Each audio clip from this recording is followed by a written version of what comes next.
നമസ്കാരം. 5 വർഷത്തെ ഇടവേളയ്ക്ക് ശേഷം തിരിച്ചു വന്നിരിക്കുന്നു കുന്നുകുഴിയിലേക്ക്. ഇതാണ് ഈ കുന്നുകുഴി വാർഡിൽ എത്തിക്കഴിഞ്ഞാൽ മൊത്തം കാണാവുന്നൊരു പോസ്റ്റർ. കുന്നുകുഴിക്കാർക്ക് ഒരു മുഖവിരയുടെയും ആവശ്യമില്ലാത്ത, പരിചയപ്പെടുത്തലിൻ്റെ ഏതൊരു പ്രസക്തിയുമില്ലാത്തൊരു വ്യക്തിയാണ് ബിനു ഐ പി ബിനു, അല്ലെങ്കിൽ ഐ പി എന്നുള്ള പേരിൽ എല്ലാ ജനങ്ങളുടെ മനസ്സിലും എല്ലാ ജനങ്ങളുടെ ഹൃദയത്തിലും സ്ഥാനം പിടിച്ച ബിനു ഐ നമ്മളോടൊപ്പം ചേരുന്നു. വീണ്ടും കുന്നുകുഴി വാർഡിലേക്ക് സ്വാഗതം. എങ്ങനെ കാണുന്നു? എന്തായാലും കുന്നുകുഴിവാറിലെ ജനങ്ങൾക്കൊപ്പമായിരിക്കും വീണ്ടും ഇറങ്ങുന്നത്. 2015-20 5 വർഷക്കാലമായിരുന്നു ഞാനിവിടെ കൗൺസിലറായിരുന്നത്. അന്നൊരു വാക്ക് കൊടുത്തിരുന്നു ജനങ്ങൾക്ക് ഇറങ്ങുമ്പോൾ തന്നെ. നീതിപൂർവവും ന്യായമായ കാര്യങ്ങൾക്ക് കുന്നുകുഴി വാർഡിലെ ജനങ്ങൾക്കൊപ്പം എൻ്റെ ചങ്കിലെ ചോറ് കൊടുത്തും ഞാൻ കൂടെ ഉണ്ടാകുന്ന വാക്ക് കൊടുത്തു. ആ വാക്ക് പാലിക്കാൻ സാധിച്ചു എന്നുള്ള കാര്യമാണ് എൻ്റെ ഇപ്പോഴും ഉള്ള വിശ്വാസം. അതുകൊണ്ടാണ് ഇപ്പോൾ വീണ്ടും ഇലക്ഷനിലേക്ക് വരാനുള്ള പ്രധാന കാരണമായി മാറിയത്. ഇപ്പോഴത്തെ അവസ്ഥ വെച്ച് നോക്കുമ്പോൾ 2015-20 കാലഘട്ടത്തിൽ അവസാനം ഒരു വികസന ഡയറി ഇറക്കിയിട്ടുണ്ടായിരുന്നു. കുന്നുകുഴി വാർഡിലെ ജനങ്ങൾ എന്തൊക്കെ ഞാൻ ചെയ്തു, എന്തൊക്കെ നഗരസഭ വാർഡിലേക്ക് അനുവദിക്കുന്ന പദ്ധതികളുണ്ട്, അതൊന്നും തന്നെ മുടങ്ങിപ്പോവാതെ കൃത്യമായി നടപ്പിലാക്കാൻ വേണ്ടി, വികസന പുറത്ത് നടപ്പിലാക്കാൻ വേണ്ടി കഴിഞ്ഞു. ഓരോ പുതിയ പ്രോജക്റ്റുകൾ ഈ വാർഡിലേക്ക് ആ കാലഘട്ടത്തിൽ കൊണ്ടുവരാൻ വേണ്ടി കഴിഞ്ഞു. അതിൽ ഏറ്റവും വലിയ ശ്രദ്ധിക്കപ്പെട്ട ഒന്നാണ് നമ്മൾ തൊട്ടടുത്തുള്ള അറവുശാല, ഷോർട്ട് റോസ്. അത് നേരത്തെ ഇരുന്ന ഇപ്പം ഇരിക്കുന്ന കൗൺസിലർ, കോൺഗ്രസ് കൗൺസിലർ, അതിന് മുമ്പ് എനിക്ക് മുമ്പ് കൗൺസിലറായിരുന്നു. അവരിരുന്ന സമയത്താണ് അത് പൂട്ടിയത്, മാലിന്യ പ്രശ്നം കൊണ്ട് പൂട്ടിയത്. പക്ഷെ അതിനെ ആധുനികമായിട്ട് പുതിയ രീതിയിൽ ആധുനിക സൗകര്യത്തോടു കൂടി ആ അറവുശാല വരണമെന്നുള്ള ആദ്യത്തെ കത്ത് കൊടുക്കുന്നത് കാരണം. അങ്ങനെ ഒരു ആധുനിക അറവുശാല വന്നു കഴിഞ്ഞാൽ നമ്മൾ തിരുവനന്തപുരം സിറ്റിയിലുണ്ടാകുന്ന മാലിന്യം, ഇറച്ചി മാലിന്യങ്ങൾ വലിച്ചെറിയപ്പെടുന്നത് ഇല്ലാതാവുന്ന ഒരവസ്ഥ വരും.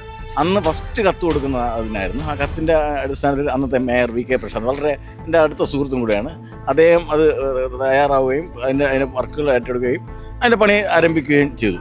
അപ്പോൾ അത് വർക്ക് നീണ്ടുപോയി എന്ന് ഇപ്പം അത് പൂർത്തിയാക്കി അത് പണി പൂർത്തിയാക്കി സാക്ഷാത്കരിച്ചിരിക്കുകയാണ്. അത് ആര്യ രാജേന്ദ്രൻ കൃത്യമായി ഫോളോ അപ്പ് ചെയ്തു.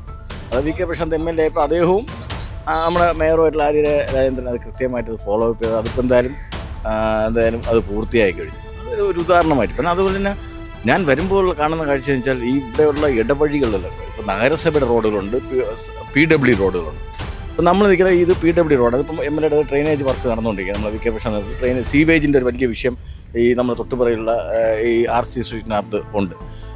സെബാസ്റ്റ്യൻ നഗറിനകത്ത്, സെൻറ്റ് സെബാസ്റ്റ്യൻ നഗറിനകത്ത് സീവേജിൻ്റെ വിഷയമുണ്ട്. അതിപ്പം MLA 67 ലക്ഷം രൂപ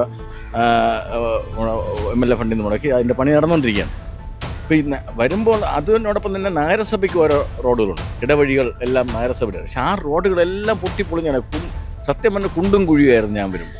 അതിനെ യഥാർത്ഥത്തിൽ 5 വർഷം കൊണ്ട് ഓരോ ഏരിയയിൽ ഓരോ കാര്യങ്ങൾ ചെയ്തു തീർക്കാൻ വേണ്ടി കഴിച്ചു. എല്ലാ ഏരിയയിലും നമ്മളിപ്പോൾ തൊട്ട് അടുത്ത് കിടക്കുന്ന ഈ സെൻറ്റ് സെബാസ്റ്റ്യൻ നഗർ, ഇതിനകത്ത് കയറുമ്പോൾ വെച്ചാൽ ഒരു ഓടയ്ക്ക് സ്ലാബില്ലായിരുന്നു.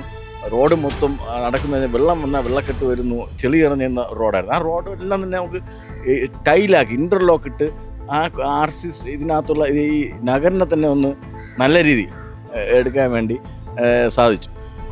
അത് കഴിഞ്ഞിട്ടുള്ള ഒരു കൗൺസിലറിന് ഒരു വർഷം അനുവദിക്കുന്നത് 80 ലക്ഷം മുതൽ 1 കോടി രൂപയാണ്. അത് എല്ലാ കൗൺസിലർമാർക്കും, അത് രാഷ്ട്രീയ നമ്മൾ LDF ആണ് ഭരിക്കുന്നത്, അതിൽ രാഷ്ട്രീയം നോക്കാറില്ല. എല്ലാ കൗൺസിലർമാർക്കും 80 ലക്ഷം മുതൽ 1 കോടി വരെയാണ് വാർഡിൻ്റെ ഇങ്ങനത്തെയുള്ള വികസന പ്രവർത്തനം അനുവദിക്കുന്നത്. ആ അനുവദിക്കുന്ന സമയത്ത് ഇപ്പോൾ നമ്മൾ കൗൺസിൽ വാങ്ങുമ്പോൾ ഒരു കത്ത് വരും, നിങ്ങൾക്ക് നിങ്ങളുടെ വാർഡിൽ എന്തൊക്കെ പണി ചെയ്യണം, SC മേഖലയുണ്ടോ, ഏതൊക്കെ മേഖലയാണ്, അംഗൻവാടികളുണ്ടോ, അംഗൻവാടി ഇത് പണിയാനുണ്ടോ, ഏതൊക്കെ റോഡുകൾ പണിയണമെന്നുള്ളത് നമ്മളൊരു ഇത് എഴുതി കൊടുക്കണം. അതിന് ഒരു നിശ്ചിത സമയമുണ്ട്. ആ സമയത്തിനകത്ത് അപ്പോൾ നമ്മളൊക്കെ ഞാനൊക്കെ ഇരിക്കുന്ന സമയത്ത് എനിക്ക് എന്നെ വാർഡ് മൊത്തം എപ്പോഴും, പിന്നെ പ്രത്യേകിച്ച് ജോലി കൂലിയൊന്നുമില്ല, നമ്മൾ വാർഡിൽ തന്നെ മൊത്തം ഉണ്ട്, ജനങ്ങൾക്കൊപ്പം ഉണ്ടായിരുന്നു. അതുകൊണ്ട് ഏത് റോഡ് എവിടെ പൊളിഞ്ഞിറങ്ങുന്നത് എനിക്ക് കൃത്യമായിട്ട് മനസ്സിലാവും. അപ്പോൾ ആ കത്ത് കിട്ടുമ്പോൾ നമ്മൾ അപ്പം തന്നെ ഇരുന്ന് എഴുതി 1 കോടിയല്ല, നമ്മൾ കൂടുതലങ്ങ് എഴുതി കൊടുത്തു കഴിഞ്ഞാൽ അത് കഴിഞ്ഞപ്പോൾ എഞ്ചിനീയർ വരും, ആ റോഡ് നടക്കും, ആ ഇത്ര എസ്റ്റിമേറ്റ് ഇടും, ഇത് പറയും. പക്ഷേ ഇത് എഴുതി കൊടുക്കുന്നതിൽ 5-6 ദിവസമായിരിക്കും നമുക്ക് സമയം കിട്ടുന്നത്. ചില ആളുകളുണ്ട് ഇതങ്ങ് മറക്കുകയോ അല്ലെങ്കിൽ കൊടുക്കാതിരിക്കുക കഴിഞ്ഞാൽ ആ വർഷത്തെ ഫണ്ട് ലാപ്സാകും. അപ്പോൾ വാർഡിൽ നടക്കുന്ന വികസനത്തിനകത്ത് മുരടിപ്പ് വരും. അപ്പോൾ അങ്ങനത്തെ കുറേ പ്രവർത്തനമാണ് ഇപ്പം നടന്നുകൊണ്ടിരിക്കുന്നത്. വെച്ചാൽ 2015-2000 നിങ്ങൾ എവിടെ വേണം ഇടവഴി നോക്കിക്കോ, 2015-20 ചെയ്തതല്ല. അതിനുള്ള രേഖകളും എല്ലാം എൻ്റെ കൃത്യമായിട്ട് ഞാൻ സൂക്ഷിച്ച് വെച്ചിട്ടുണ്ട്. ഞാൻ അന്ന് ചെയ്യുമ്പോഴും പഴയത് പുതിയ എന്നുള്ള അവസ്ഥയെടുത്ത് ഞാൻ ഫോട്ടോ അടക്കം ഫയലിൽ സൂക്ഷിക്കാറുണ്ട്. അന്ന് ചെയ്ത വർക്കല്ലാതെ ഈ കുന്നൂഴി വാർഡിനകത്ത് ഒരു റോഡ് ഒഴിച്ച് ബാക്കി ഒരിടത്തും ഒരു പണി നടത്തിയിട്ടില്ല. എല്ലാം പൊട്ടിത്തെറിന്ന് മോശമായിരിക്കുന്ന അവസ്ഥയാണ്. ഇനി ജയിച്ചു വന്നാൽ 2015-20 ഇരട്ടി പണി ഞാൻ നിന്ന് ചെയ്യേണ്ട അവസ്ഥയിലേക്ക് കുന്നൂഴി വാർഡിനെ വികസന മുരടിപ്പിലേക്ക് കൊണ്ടെത്തിയെന്നാണ് ഞാനിപ്പോൾ മനസ്സിലാക്കിയിട്ടുള്ളത്. കള്ളം പറയേണ്ട കാര്യമില്ല. ഞാൻ നേരെ പോകുന്ന പറയുന്ന ആളാണ്. എനിക്ക് ആരുടെ കള്ളം പറഞ്ഞ് ജയിക്കേണ്ട കാര്യമില്ല. നേരെ വേണം പോയി. കാരണം ഇതെല്ലാം പരിശോധിക്കപ്പെടണം. അത് പരിശോധിച്ച് കഴിഞ്ഞാൽ എന്താണ് ചെയ്തതെന്നുള്ളത്. അപ്പോൾ ഈ കുന്നൂഴി വാർഡിനകത്ത് ജനങ്ങൾക്ക് കിട്ടേണ്ട അവരുടെ വികസന ഫണ്ട് ഉപയോഗിച്ചില്ല എന്നാണ് യഥാർത്ഥത്തിൽ സത്യമായിട്ട് എനിക്ക് ഈ തെരഞ്ഞെടുപ്പ് പ്രവർത്തനത്തിനിടയിൽ ഇറങ്ങി നടക്കുമ്പോൾ ഉള്ള മനസ്സിലാക്കാൻ വേണ്ടി സാധിച്ചു. 2015-20 കാലഘട്ടത്തിൽ നടന്ന വികസന പ്രവർത്തനം മാത്രമാണ് കുന്നൂഴി വാർഡിൽ ഇതുവരെ നടന്നിട്ടുള്ളത്. നിങ്ങൾക്ക് വേണമെങ്കിൽ എല്ലായിടത്തും പരിശോധിക്കപ്പെടാം. വേണമെങ്കിൽ ഞാൻ കൊണ്ട് കാണിച്ചു തരാം. അതിനുള്ള കൃത്യമായിട്ടുള്ള തെളിവും എൻ്റെ കയ്യിലുണ്ട്.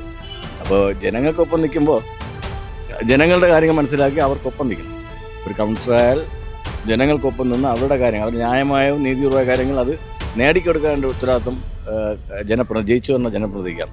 പക്ഷെ അത് വരുന്നതിൽ കുന്നൂഴിക്കകത്ത് തീർത്തും പരാജയമായി പോയി എന്നുള്ളതാണ് ഇതുമായിട്ട് ബന്ധപ്പെട്ട് പറയാം.